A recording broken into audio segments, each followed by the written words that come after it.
Today's project, I'm working on the old John Deere 210. This past summer, I'd had issues with it where it wanted to die, which made me believe that it was water in the fuel system. But as I looked into it more, I think the fuel lines are deteriorating and dropping contaminants into the carburetor, into the fuel bowl, and which is clogging the jets. So I'm working on pulling the air cleaner. Of course, I took the cover off, or the hood off, and now I'm gonna pull the air cleaner, pull the carburetor, clean out the carburetor, the sediment bowl, and then also get the fuel line size. So I did have this off over the summer, and I did clean out the sediment bowl at one point as well. Also need a new air cleaner from the looks of it.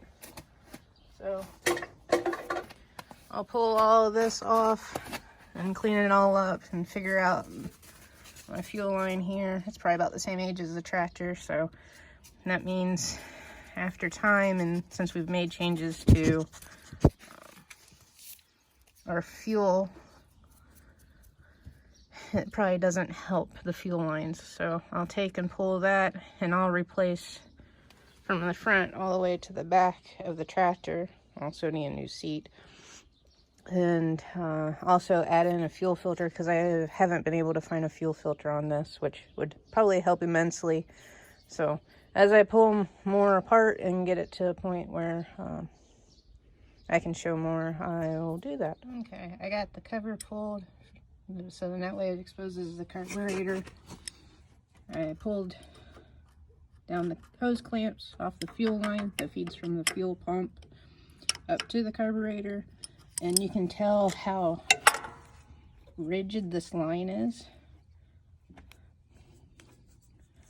And I think I'm going to have to end up cutting the line to get it off the fuel pump and off the carburetor, so then that way I can at least get a size. Because I've seen where some people say it's quarter, some people say it's 5/16, so it looks more like 5/16. But I don't know if I can work it enough, and you can see how it's just coming apart and how brittle it is. So I don't think it's going to take much to get this off. So that could be another part of my issue, is that it's so brittle and dry rotted that it's allowing air to get into the fuel system, which then also creates a problem with trying to keep it running. And of course, on the inside of this, if it's this brittle on the outside, it's probably just as brittle on the inside, and you just get flakes of this coming off, and then it gets into the sediment bowl, and then it starts clogging your jets, so you're not getting fuel up into your engine. And then that causes your problem with it not running properly. You can get it started, but whenever you give it, take the choke off, it'll just sit there and sputter and die. Or if you try to give it full throttle, it'll sit there and sputter and die, because it's not getting enough fuel into your cylinders for it to fire properly, and just kind of eats up all the fuel that it does give you, and so you only get short bursts of power before it wants to stall. So I'll work on getting this off. Like I said, I'll probably end up just having to cut it. Right now I'm just playing. And then I'll replace fuel line here, fuel line going back to the tank, and then I'll pull the sediment bowl and get out all the pieces of gunk that's in there. I'll probably end up pulling the carburetor, so then that way I can clean the jets as well. I had my golf cart did the same thing. Fuel lines were brittle like this. I was actually at a antique farm show, and it didn't want to run for junk, and come to find out, whenever we pulled the sediment bowl, it was just full of contaminants from the old fuel lines. So we'll go ahead and replace this on this, and then hopefully we'll have a reliable tractor again.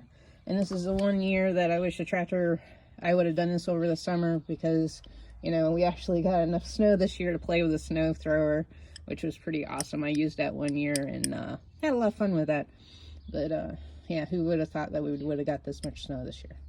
So I'll pull this and then get my fuel line, and I'll come back and show you pulling the old fuel line, running the new, and where I end up putting the fuel filter. I don't know if I'm going to put it back more toward the tank or more up front here.